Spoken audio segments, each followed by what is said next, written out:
ఇప్పుడున్న ఈ busy life స్టైల్స్‌లో మనం చూసుకున్నట్లయితే ప్రతి మనిషి ఏదో ఒక రకమైన ఒత్తిడికి గురైతున్నారు.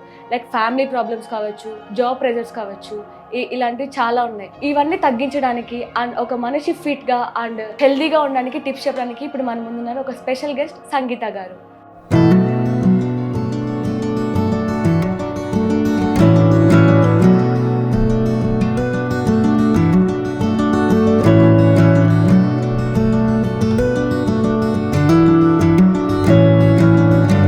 చాలామంది వెయిట్ లాస్ అవ్వడం కోసం ఏవేవో ఆసనాలు వేసేస్తూ ఉంటారు.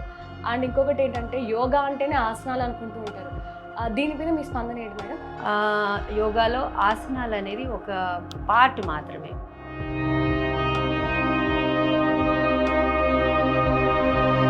అండ్ యోగా చేసేవాళ్ళు పర్టిక్యులర్‌గా ఈ టైప్ ఆఫ్ ఫుడ్ తీసుకోవాలి అని ఏమైనా ఉంటుందా? జనరల్‌గా యోగా అంటే మ్యామ్ ఫేస్ గ్లోయింగ్‌కి అండ్ హెయిర్ గ్రోత్‌కి ఇలా వీటికేమైనా టిప్స్ చెప్తారా? కెమికల్ ప్రోడక్ట్ ఏదైతే ఉందో మనకి కెమికల్ బేస్డ్ ప్రోడక్ట్ తొందరగా రిజల్ట్ వస్తుంది. మన ఈ న్యాచురల్‌వి మనం ఏది చేసినా కూడా మినిమమ్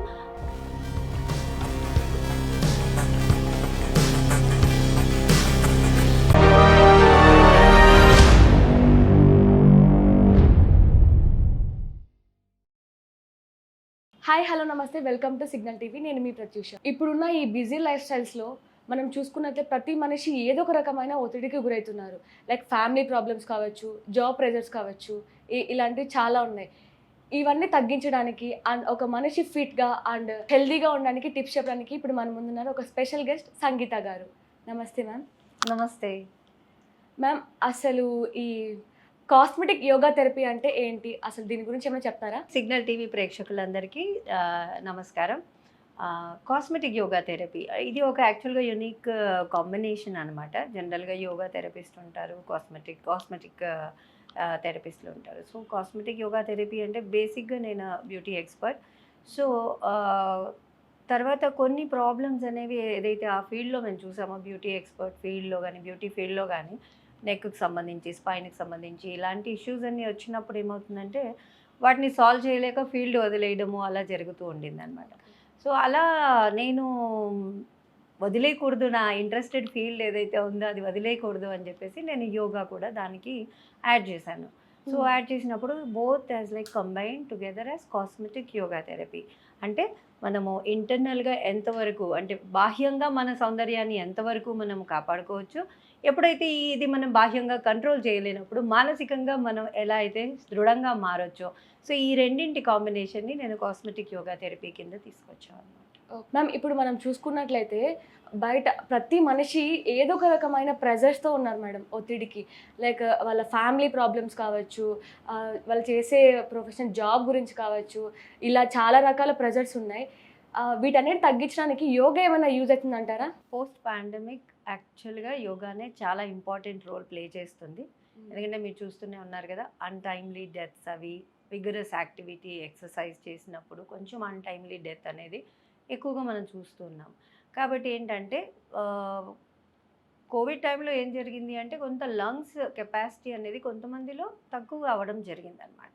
ఎందుకంటే మెయిన్ అది లంగ్స్ మీదనే ఇంపాక్ట్ చూపిస్తుంది కాబట్టి. సో, మనం రికవర్ అయినా సరే కొంచెం లంగ్ కెపాసిటీ మాత్రం తక్కువగా ఉంటుంది. సో, ఎప్పుడైతే విగరస్ యాక్టివిటీ చేసినప్పుడు లంగ్స్ అండ్ హార్ట్ మీద ఇది ఇంపాక్ట్ చూపిస్తుంది. కాబట్టి మన హార్ట్ రేట్ అనేది మరీ ఎక్కువగా అయ్యేంత వరకు వెళ్ళకుండా వర్కౌట్ చేయాలి. కాబట్టి మనకప్పుడు యోగా అనేది ఒక పెద్ద ప్రత్యామ్నాయంగా వచ్చిందనమాట. సో, యోగా ద్వారా మనం ఏంటంటే పోస్ట్ పాండమిక్ నుంచి కూడా అంటే లాంగ్ కోవిడ్ అంటారు. అంటే ఒక 2, 3 ఇయర్స్ పాటు మనం దాటొచ్చేసాము. But still we are hearing about effects of Covid. కాబట్టి దాని నుంచి మనం బయటపడాలంటే డెఫినెట్‌గా యోగా ఒక మేజర్ మార్గంగా మనం చెప్పుకోవచ్చనమాట. మేడం, ఇప్పుడు మీరు చూసినట్లయితే చాలామంది వెయిట్ లాస్ అవ్వడం కోసం ఏవేవో ఆసనాలు వేసేస్తూ ఉంటారు. అండ్ ఇంకొకటేంటంటే యోగా అంటేనే ఆసనాలు అనుకుంటూ ఉంటారు. దీని మీద మీ స్పందన ఏంటి మేడం? యోగాలో ఆసనాలనేది ఒక పార్ట్ మాత్రమే మనం బేసిక్‌గా చూడాలంటే. సో, ఆసనాలతో పాటు మనకి యమ, నియమ, ప్రాణాయామ, ప్రత్యాహార, సా ఆసన, తర్వాత ధ్యాన, సమాధి ఇలా మొత్తం అన్నీ అష్టాంగ యోగా అంటారు. సో 8 లిమ్స్ ఆఫ్ యోగా ఉందన్నమాట. అందులో ఆసనాలు అనేది ఒక పార్ట్ మాత్రమే. కాబట్టి దీంతో పాటు మనం ఫుడ్ హ్యాబిట్స్, మన బిహేవియర్, తర్వాత మన పట్ల మన బిహేవియర్ అండ్ సొసైటీ పట్ల మన బిహేవియర్ ఇవన్నీ కూడా ఒక మేజర్ రోల్ ప్లే చేస్తాయి. అండ్ దెన్ నియమ అంటే మనం ఏ టైంలో ఆ ఫుడ్ తీసుకుంటున్నాము ఇవన్నీ కూడా పట్టించుకోకుండా ఓన్లీ ఆసనాల ద్వారా అంటే మనం వెయిట్ తగ్గడం అనేది కష్టం. ఎనీ అదర్ ఫామ్ ఏదైనా ఫిట్నెస్ ఫామ్ తీసుకోండి, మీరు ఖర్చు పెట్టిన క్యాలరీస్ కన్నా మీరు తినే క్యాలరీస్ కొంచెం తక్కువ ఉన్నప్పుడు మనం వెయిట్ లాస్ చూస్తాం. As simple as it is. నేను చాలా ఎక్సర్సైజ్ చేస్తున్నాను అయినా కూడా తగ్గట్లేదు అంటే there will be like hormonal issues ఉంటాయి. ఆ హార్మోనల్ ఇష్యూస్ ఉన్నప్పుడు మీకు ఫ్యాట్ అక్యుములేషన్, మనం తిన్నది కొంచెం తిన్నా ఫ్యాట్ అక్యుములేషన్ లాగా మనకు అయిపోతుంది. కాబట్టి అలాంటప్పుడు you need to get checked. ఎందుకు తగ్గట్లేదు అన్నప్పుడు ఏమైనా హార్మోనల్ ఇష్యూస్ ఉన్నాయా?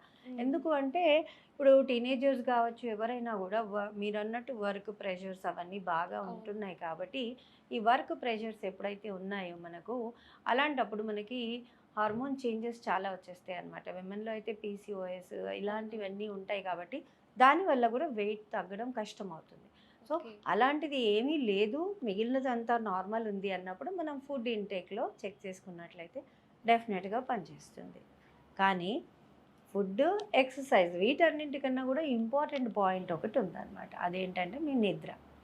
మీరు కనుక నేను టైమ్లీ తింటున్నాను, టైమ్లీ ఎక్సర్సైజ్ చేస్తున్నాను, చాలా మంచి ఫుడ్ అంటే కాస్ట్లీయెస్ట్ ఫుడ్స్ నేను తింటున్నాను, బట్ స్టిల్ ఐఎమ్ సఫరింగ్ అంటే definitely you have some problem with sleeping. మీరు ఎప్పుడైతే 5 నుంచి 7 గంటల పాటు సౌండ్ స్లీప్ అనేది మనకి లేదో డెఫినెట్గా అది బాడీ మీద ఇంపాక్ట్ చూపిస్తుంది. Okay, 5 to 7 hours. 5 to 7 hours. And yoga చేసే వాళ్ళు పర్టికులర్గా ఈ టైప్ ఆఫ్ ఫుడ్ తీసుకోవాలి అని ఏమైనా ఉంటుందా? జనరల్గా యోగా అంటే సాత్విక ఆహారం అని చెప్పేసి అంటారండి. Vegetarian food is always suggestable అంటారు. It depends. కొంతమంది ప్రోటీన్, మనకి నాన్ వెజ్ ప్రోటీనే చాలా బాగా ఎఫెక్టివ్గా ఉంటుంది మజిల్ బిల్డింగ్ అంటారు. అలా అని కూడా ఏం లేదు. There are some theories vegetarian protein కూడా అంత ఈక్వల్గా పనిచేస్తుంది అని. It depends on personal opinions. కానీ యోగా చేస్తున్నప్పుడు మనకేంటంటే మన ఆటోమేటిక్గా బ్రెయిన్ అనేది, అంటే యోగా అంటే మీరు ఇందాక అన్నారు ఓన్లీ ఆసనాలు కాకుండా మీరు ఎప్పుడైతే ప్రాణాయామము ఇవన్నీ చేస్తూ ఉంటారో మన బ్రెయిన్ ఆటోమేటిక్గా ట్యూన్ అవుతుంది అనమాట. మ్యామ్, అసలు మీకు ఈ ఫీల్డ్లోకి ఎలా రావాలనిపించింది? అసలు ఎందుకు మీకు ఇంట్రెస్ట్ వచ్చింది ఈ ఫీల్డ్ మీద? యాజ్ ఐ టోల్డ్ యూ, నాకు సెకండ్ డెలివరీ తర్వాత సివియర్ బ్యాక్ పెయిన్ వచ్చిండింది నాకు. సో ఆ బ్యాక్ పెయిన్ వచ్చినప్పుడు గైనిక్ ఏం చెప్పారు అంటే మీరు సి సెక్షన్ జరిగింది, సో దానివల్ల వర్టిబ్రల్ కాలంలో లాస్ట్ బోన్ లూజ్ అవుతుంది, దానివల్ల పెయిన్ వస్తుంది, ఎక్కడ కూర్చున్నా సాఫ్ట్ సర్ఫేస్ మీద కూర్చోండి. సో అలా ఒక 3 months సఫర్ అయిన తర్వాత then I started practising yoga. చేసినప్పుడు నాకు విదిన్ 1 week నాకు నా పెయిన్ నుంచి రిలీఫ్ వచ్చిందనమాట. So then I thought now it's high time to depend on medications and all the things అని చెప్పేసి then I entered into yoga field. అప్పుడు నేను టీచర్ ట్రైనింగ్ కోర్స్ చేశాను. And then one of the reason as I said, beauty ఫీల్డ్లో ఉన్న వాళ్ళందరికీ కూడా neck and lower back issues వస్తూ ఉంటాయి. కాన్స్టెంట్గా నిలబడి లేదా ఒకవైపు హ్యాండ్తో వర్క్ చేయడం వల్ల, ఇలాంటి వాటన్నింటి వల్ల వాళ్ళకి నెక్ అండ్ స్పైనల్ ఇష్యూస్ వస్తాయి. సో అది కూడా ఒక రీజన్ ఉండింది. And then because of the lower back pain, post delivery lower back pain, ఈ యోగా టీచర్ ట్రైనింగ్ కోర్స్ అనేది చేశాను అనమాట. నా పెయిన్ తగ్గిన తర్వాత then I want to take it up professionally. So అప్పుడు నేను టీచర్ ట్రైనింగ్ కోర్స్ చేశాను. So this happened almost like 20 years back. Ma'am, face గ్లోయింగ్కి అండ్ హెయిర్ గ్రోత్కి ఇలా వీటికి ఏమైనా టిప్స్ చెప్తారా? ఇప్పుడు ఫేస్ యోగా అని చెప్పేసి చాలా వస్తున్నాయి కొన్ని. అంటే ఇట్స్ లైక్ మీకు బాడీకి ఎలా అయితే మజిల్స్ని మీరు ఎక్సర్సైజ్ చేస్తే ఎలా అయితే కరెక్ట్ షేప్లో ఉంటుందో, సిమిలర్లీ కొన్ని ఫేషియల్ మజిల్స్కి కూడా మనం కొన్ని ఎక్సర్సైజెస్ ఉంటాయి, దీనివల్ల మనకి ఇంపాక్ట్ ఉంటుందన్నమాట. సో దానివల్ల మనకి ఏమేమి చేంజెస్ కనిపిస్తాయంటే రింకిల్ ఫార్మేషన్ని కొంచెం మనం కంట్రోల్ చేసుకోవచ్చు, తర్వాత డబుల్ చిన్ ఉన్నట్లయితే దాన్ని తగ్గించుకోవచ్చు, అండ్ దెన్ కొంచెం ఐ చుట్టూ క్రో ఫీట్ అని ఉంటాయి. అంటే వీటిని ఎక్సర్సైజ్ ద్వారా కొంత తగ్గించవచ్చు. కానీ స్కిన్ కనుక చాలా డ్రైగా ఉంది అన్నప్పుడు సూపర్ఫిషియల్గా కూడా కొంత ప్రోడక్ట్స్ మనం అప్లై చేయాల్సి ఉంటుంది. సో అలా అప్లై చేస్తూ ఈ ఎక్సర్సైజెస్ చేసినప్పుడు ఫేషియల్ యోగా ఎక్సర్సైజెస్ అప్పుడు మనకి ఇంకా బాగా ఇంపాక్ట్ చూపిస్తుంది. ప్రోడక్ట్స్ అంటే ఏం ప్రోడక్ట్స్ చెప్పకుండా కొన్ని అప్లై చేయాలి అని జనరల్గా అందరూ అనుకుంటూ ఉంటారు. ఎప్పుడైనా కూడా ఎనీ స్కిన్ టైప్కి సిటిఎం అంటాం మనం, క్లెన్జింగ్, టోనింగ్ అండ్ మాయిశ్చరైజింగ్. ఈ 3 అనేది తప్పకుండా చేయాలన్నమాట. ఇవి చేసినప్పుడు మన స్కిన్ ఒక మాయిశ్చర్ అనేది సఫిషియెంట్గా ఉంటుంది అనమాట. చాలా ఎలాంటి మంది స్కిన్ టైప్ వాళ్ళైనా యూజ్ చేయొచ్చా? ఎలాంటి స్కిన్ టైప్ వాళ్ళకైనా క్లెన్జింగ్, టోనింగ్, మాయిశ్చరైజింగ్ చేయాలి. అంటే వాళ్ళ స్కిన్కి ఏ టైప్ సూట్ అవుతుందో దాని ప్రకారం చేయాల్సి ఉంటుందన్నమాట. సో మీరు ఏదైనా మంచి స్టోర్స్లో మీరు ట్రై చేసినట్లయితే మన స్కిన్ టైప్ ఎలా ఉంది అని చూసి చెప్తారు. సో అలాంటప్పుడు అది చేస్తూ మనం దాంతోపాటు ఫేషియల్ యోగాని కూడా యాడ్ చేసినట్లయితే, సో ఈ ఫేషియల్ యోగా ఎక్సర్సైజెస్ పర్టికులర్గా కొన్ని ఉంటాయి మనకి.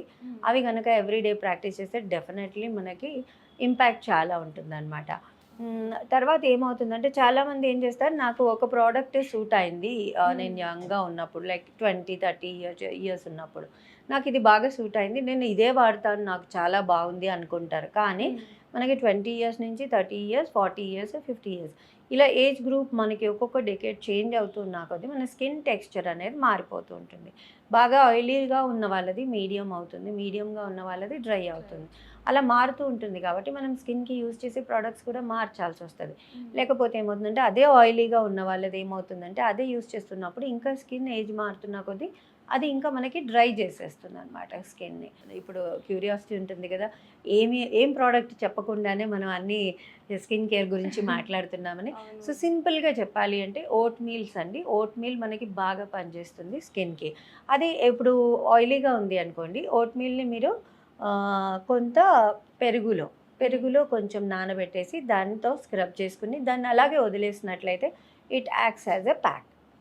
సో అది ఎవరికి ఆయిలీగా ఉండే స్కిన్ వాళ్ళకి పనిచేస్తుంది. అదే డ్రై స్కిన్ వాళ్ళకి ఓట్ మీల్ ఎలా యూస్ చేస్తాము అంటే మిల్క్లో మనం కొద్దిసేపు ఒక స్పూన్ ఓట్స్ తీసుకున్నప్పుడు ఒక 1-2 స్పూన్స్ పాలు తీసుకొని ఆ పాలల్లో ఈ ఓట్ మీల్ కొంచెం నానబెట్టినట్లయితే తర్వాత దాన్ని కొంచెం మెదిపేసి దాంతో స్క్రబ్ చేసినప్పుడు డ్రై స్కిన్ వాళ్ళకి ఇది చాలా అద్భుతంగా పనిచేస్తుంది అనమాట. సో స్కిన్లో డెడ్ స్కిన్ రిమూవ్ అవుతుంది. తర్వాత ఏమవుతుందంటే at the same time skin కూడా చాలా సాఫ్ట్గా ఉంటుందన్నమాట.